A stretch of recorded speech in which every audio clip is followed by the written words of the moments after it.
Assalamualaikum warahmatullahi wabarakatuh. Bismillahirrahmanirrahim. Alhamdulillahi rabbil alamin. Wassalatu wassalamu ala ashrafil anbiya'i wal mursalin wa ala alihi wa sahbihi ajma'in. سبحانك لا علم لنا إلا ما علمتنا إنك أنت العليم الحكيم رب اشرح لي صدري ويسر لي أمري واحلل عقدة من لساني يفقه قولي اللهم أرنا الحق حقا وارزقنا اتباعه وأرنا الباطل باطلا وارزقنا اجتنابه أما بعد. Muslimin muslimat, hadirin yang dikasihi sekalian, pertama-tamanya marilah sama-sama kita panjatkan kesyukuran kehadrat Allah Subhanahu wa taala atas limpah kurnia dan keizinan daripada Allah, dapat sama-sama kita menghadirkan diri ke rumah Allah pada tengah hari atau petang yang penuh dengan keberkatan ini, petang Jumaat. Mudah-mudahan keberadaan kita dalam rumah Allah pada saat dan ketika ini akan sentiasa dirahmati dan diberkati oleh Allah Subhanahu wa taala. Hadirin yang dikasihi sekalian, hari ini kita berada dalam bulan Rajab tahun 1445 Hijri. Kemudian kita akan menuju Sya'ban dan kemudiannya Ramadan. Dianjurkan kepada kita supaya banyak berdoa kepada Allah, Allahumma barik lana fi Rajab wa Sya'ban wa ballighna Ramadan. Ya Allah, berkatilah kehidupan kami, diri kami pada bulan Rajab dan bulan Sya'ban ni, dan berilah rezeki kami dapat sampai bertemu dengan Ramadan. Mudah-mudahan Allah Subhanahu wa taala terima doa dan munajat kita.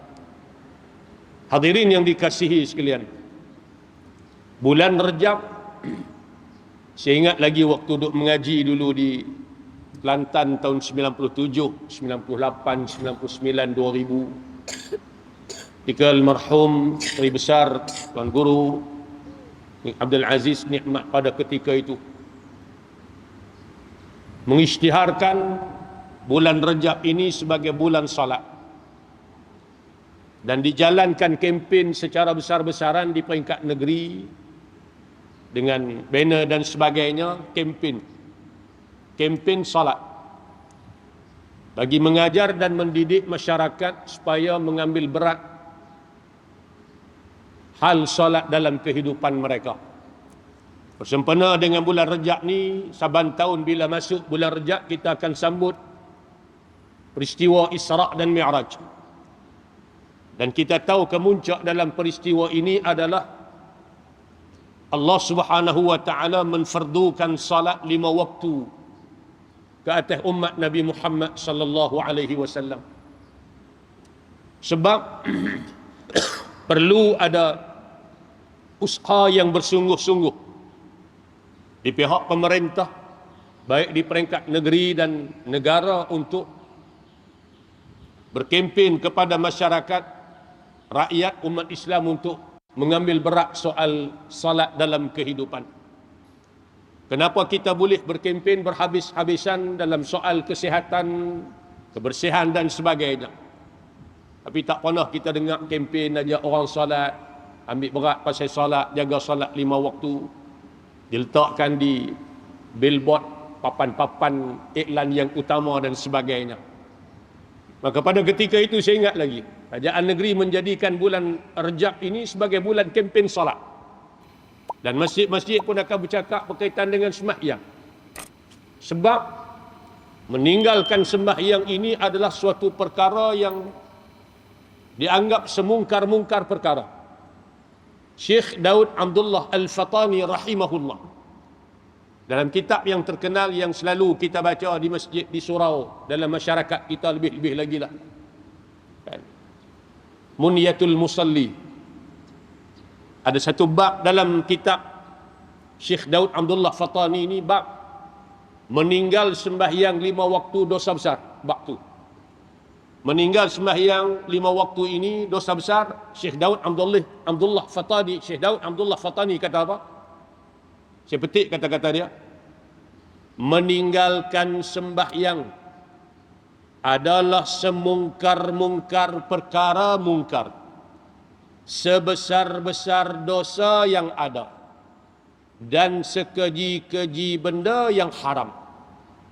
Meninggalkan salat 5 waktu ni, kata Syekh Daud Abdullah Fatani dalam kitab Munyatul Musalli, adalah semungkar-mungkar perkara yang mungkar, dan juga sebesar-besar dosa yang ada, dan sekeji-keji perkara yang haram yang dilakukan oleh seseorang.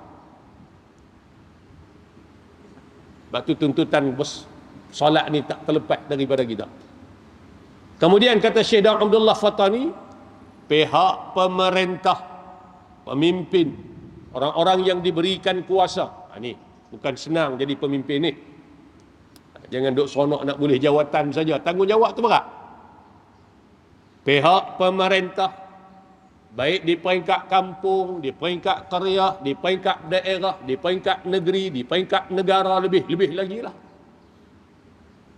Pihak pemerintah atau pemimpin menanggung beban kerja yang berat dan dosa yang besar jika rakyat jelata tidak menghiraukan pekerjaan agama, lebih-lebih lagi lah sembahyang 5 waktu dan sembahyang Jumaat sebagaimana yang telah disyarakkan oleh agama kita.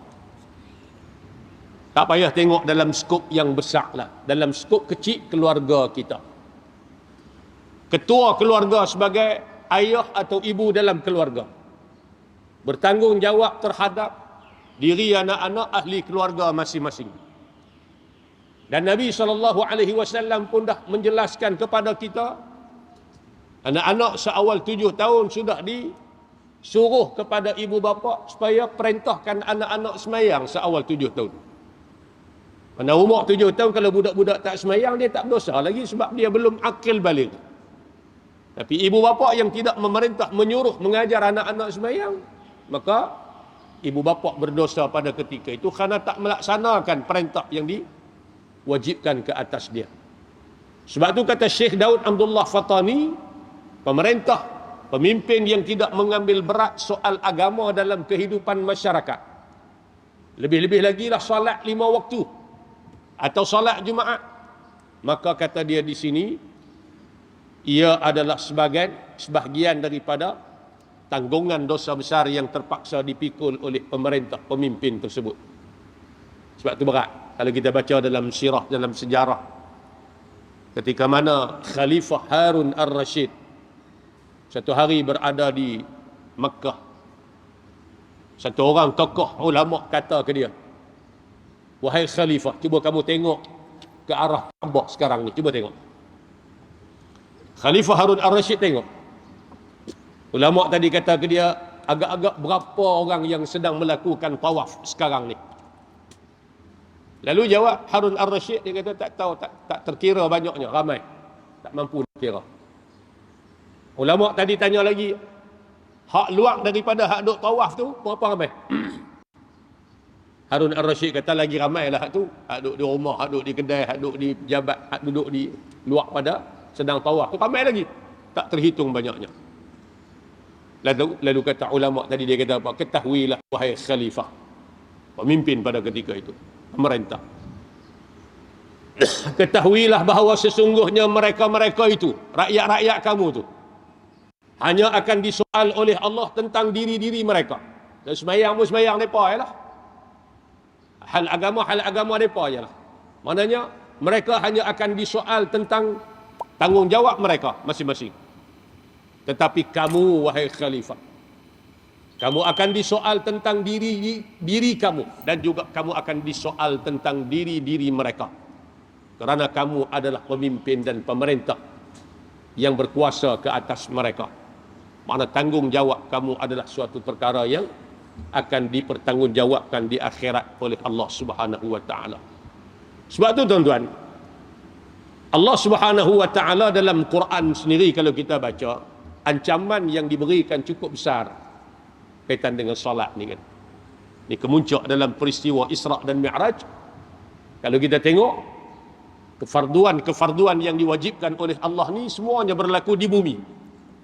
Mana ketika Nabi berada di bumi dan diwakilkan kefarduan itu untuk bawa mari ayat wajib tadi ni melalui Jibril.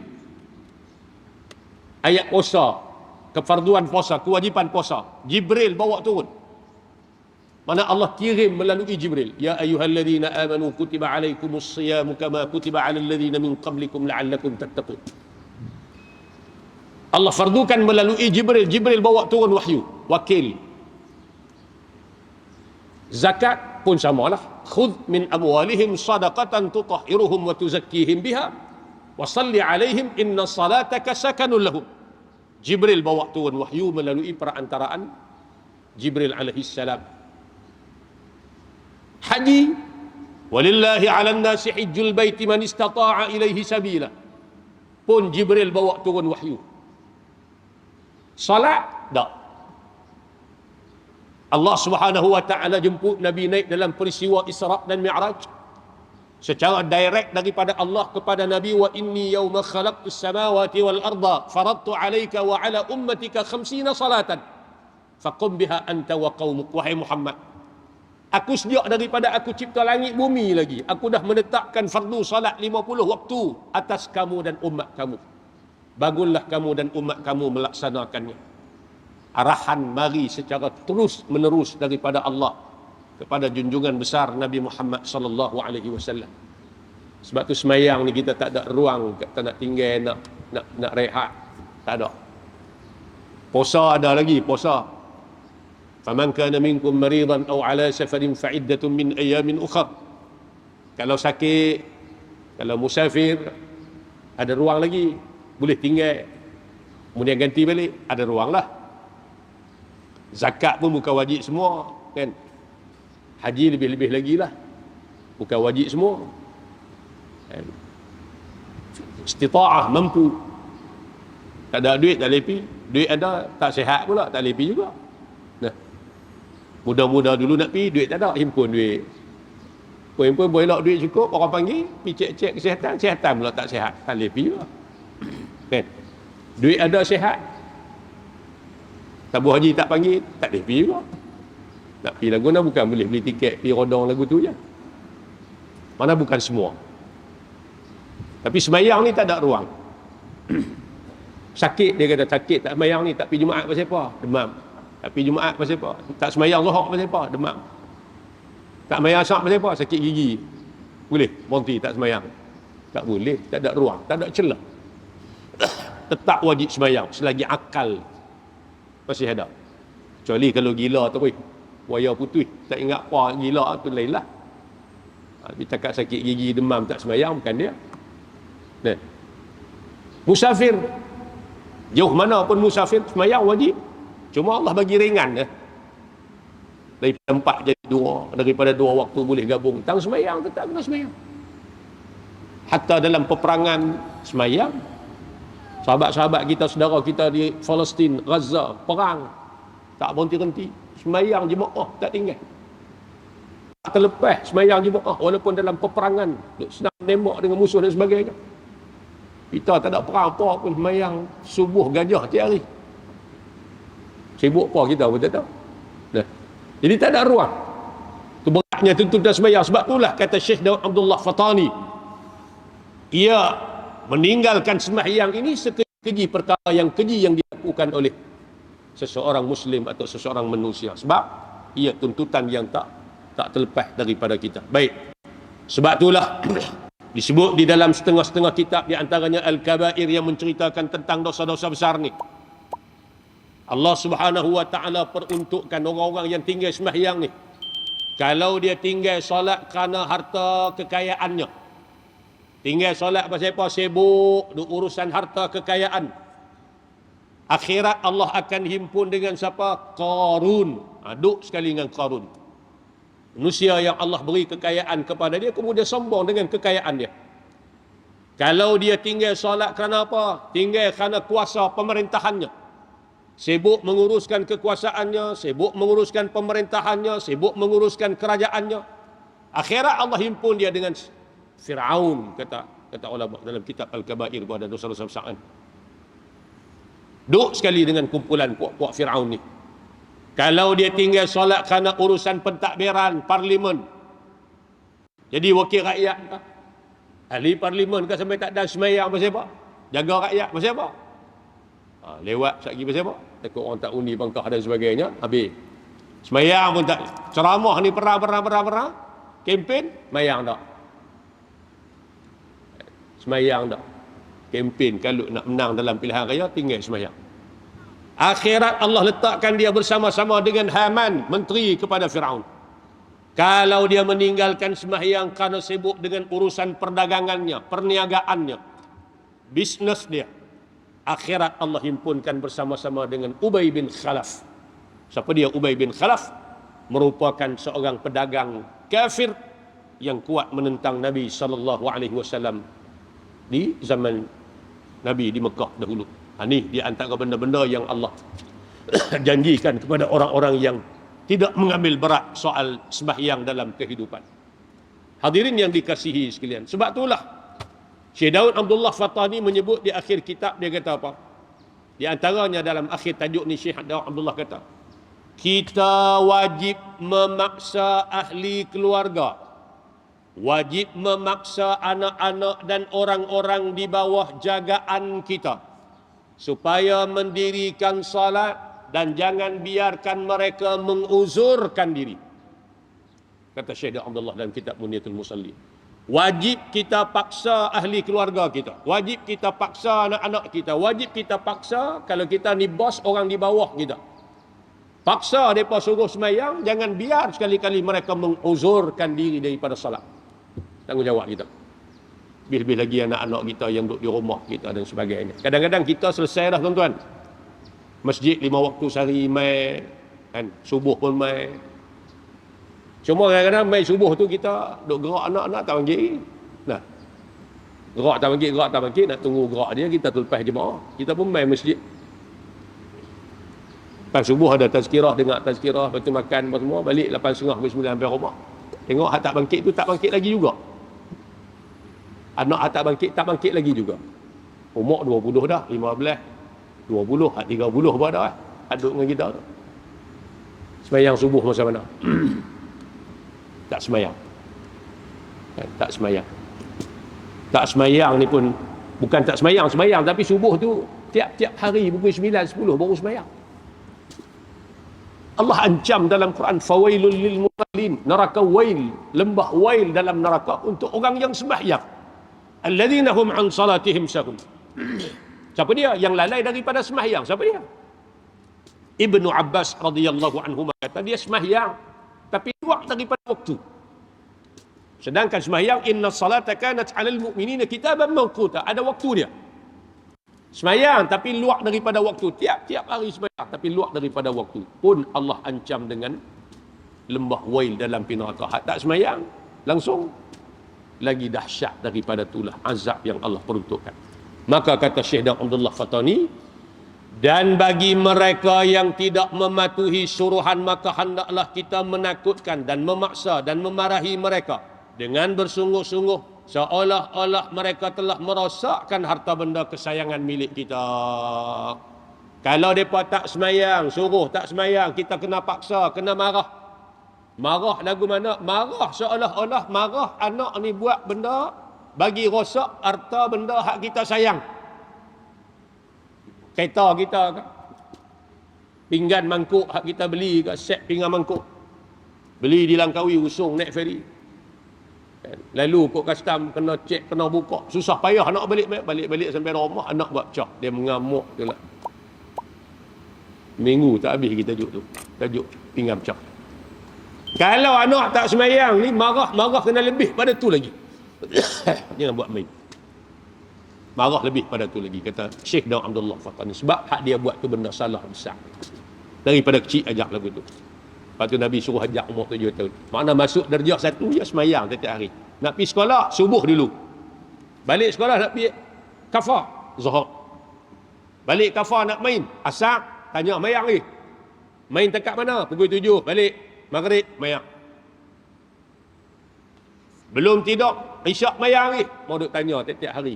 Biar duduk di mulut kita, berbuih tak apa. Dia cemuih pun tak apa. Lama-lama dia lekat semayang, dia takkan tinggal, tuan-tuan. Ni bulan sempena, bulan Rejab ni kita nak sambut peristiwa Isra' dan Mi'raj. Seminggu 2 lagi. Ambil kesempatan ni supaya kita pakat-pakat tengoklah. Kita hak selesai dah pun, kadang-kadang anak-anak kita, cucu kita. Di samping kita suruh ajak doa. Doa Nabi Ibrahim dalam Quran, Rabbi ja'alni muqimas salati wa min zurriyyati rabbana wa taqabbal du'a. Ya Allah, jadikan aku ni orang yang tetap teguh mendirikan salat, dan juga daripada zuriat keturunan aku pun sama. Bagi zuriat keturunan yang tetap teguh mendirikan salat, doa jangan tinggal. Suruh ajak dah, suruh dah. Kemudian doa juga jangan tinggal, panjatkan kepada Allah supaya kita tinggal ni zuriat anak cucu kita hak jenis tak tinggal sembahyang. Mudah-mudahan kita mendapat kebaikan dunia dan juga akhirat. Itulah sedikit sebanyak perkongsian saya dengan tuan-tuan pada petang ni dalam tazkirah kita. Mudah-mudahan memberi manfaat pada kita bersama, insya-Allah. Apa yang baik daripada Allah Subhanahu wa taala, apa yang tidak baik daripada kelemahan dan kekurangan diri saya sendiri. Aqulu qawli hadza wa astaghfirullahal azim li wa lakum. Assalamualaikum warahmatullahi wabarakatuh. Bismillahirrahmanirrahim. Alhamdulillahi rabbil alamin, wassalatu wassalamu ala asyrafil anbiya'i wal mursalin wa ala alihi wa sahbihi ajma'in. Allahumma arhamna bil Qur'an waj'alhu lana imaman wa nuran wa hudan wa rahmah. Allahumma dhakkirna minhu ma nusina wa 'allimna minhu ma jahilna warzuqna tilawatahu ana al-layli wa atrafan nahar waj'alhu hujjatan ya rabbal alamin. اللهم إنا نعوذ بك من علم لا ينفع ومن قلب لا يخشع ومن عمل لا يرفع ومن دعاء لا يسمع. نعوذ بك من هؤلاء الأربع. ربنا آتنا في الدنيا حسنة وفي الآخرة حسنة وقنا عذاب النار. وصلى الله على سيدنا محمد وعلى آله وصحبه وبارك وسلم. الحمد لله رب العالمين. تقبل الله منكم.